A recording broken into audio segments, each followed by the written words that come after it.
Most of the meeting would have been pretty focused on the bilateral relationship between Australia and India, but inevitably the extraordinary diplomatic dispute that we've seen between Canada and India did get raised in the meeting, and perhaps equally inevitably there were questions about it, or at least one question from journalists about exactly what was said. Now, it's worth going over the background here. Viewers might remember that a few months ago Canada made a series of extraordinary allegations against India, saying that they were basically part of a sophisticated network, or sponsoring a sophisticated network of operatives that were intimidating, harassing, and in one case allegedly assassinating pro-Khalistan activists in Canada who were trying to use Canadian soil as a base to grow their movement. Now, India has furiously denied this, but it set off an incredible diplomatic tit-for-tat, with both countries expelling their most senior representatives, along with other diplomats, increasingly fierce and sharp criticism being slung between the two countries.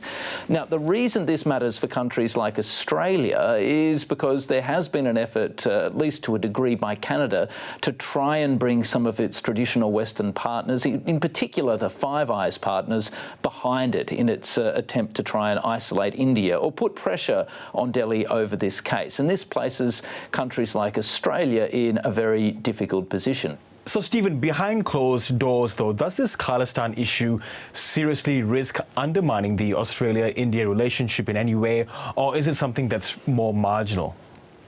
Look, I don't think it risks seriously undermining the India-Australia relationship at the moment. If you look at the progress that's being made across a huge number of fronts, it's all systems go at the moment. Australia and India are not only rapidly building trade ties, although trade is still a bit too narrowly focused for both countries, it's also rapidly building strategic and in particular defence and military ties with India. You're seeing growing strategic trust across a whole realm of different issues, and although there are still profound differences when it comes to things like the war on Ukraine and Russia's role in the international system, when it comes to Australia and India, there's no doubt that there is increasingly a recognition that the two countries are going to have to work much more closely across a range of economic and strategic issues. So this issue, particularly insofar as the Canada story goes, it doesn't have a huge bearing on the Australia-India relationship.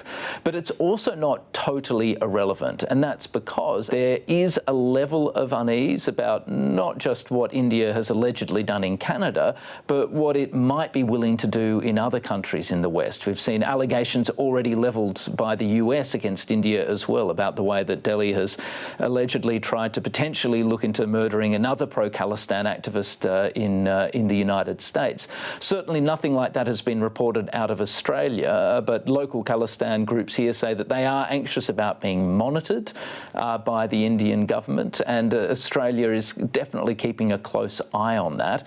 You do get the sense that at least the US and Canada, and to a degree the other Western countries, would like to draw a bit of a red line here to make it very clear to India that when it comes to the Khalistan issue, it can go so far but no further, and that targeting anyone on Five Eyes soil or on Western soil is a bridge too far and does risk seriously undermining that broader strategic relationship. But at the moment, in a bilateralist sense, you do get the feeling that Australia feels like the problem is fairly well contained. They're determined to not let it flare up in the same way as it has in Canada, and they're certainly absolutely focused on building those broader strategic and economic ties with India across a whole span of different issues. Stephen, the Minister Jaishankar also gave a speech today at the Rina Dialogue. Now, what is this event, and was there anything in that speech that jumped out at you?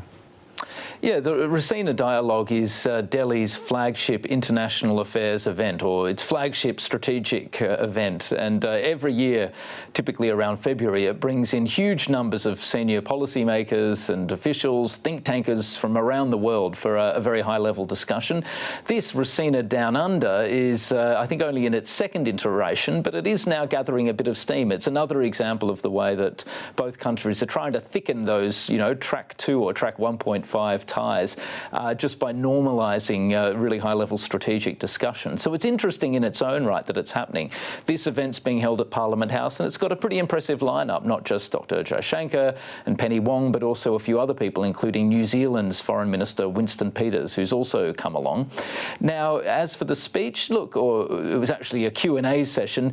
There was nothing extraordinary in it, but a couple of interesting moments, if you like. Dr. Jaishankar got a question about India's ties with Russia. This is a permanent bugbear and a source of tension between India and the US, and to a lesser degree between India and Australia. Australia would like to see India try and put more pressure on Russia over its illegal invasion of Ukraine.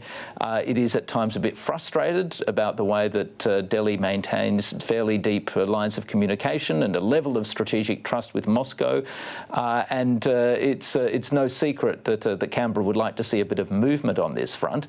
India, for its part, has always argued that it's simply not practical for it to try and push Russia away. It still relies on Moscow for a large number of things, including its military kit, but it's also got some critical energy flows as well. It's been very happy to buy cheap oil and gas from Russia as a result of broader Western sanctions. But Dr. Jaishankar made a really interesting comment today. He said that in the end there were three major powers in Eurasia. They were China, Russia and India. And he said if you go back to the principle of school geography and the triangle, you don't want two sides of that triangle to get too close together, rendering the third side irrelevant. Now, that's a clear reference to the fact that India is very anxious about the way that China and Russia have been drawing much more close together. India wants to stop this from happening, or at the very least it wants to ensure it's not pushed to the sidelines, and that's one of the reasons Dr. Jaishankar suggested that India was not rushing to cut ties with Russia. Yeah, shades of schoolyard politics in some ways. Stephen Dziedzic in Canberra, good to chat. Thanks very much. Thanks, Girish. Appreciate it.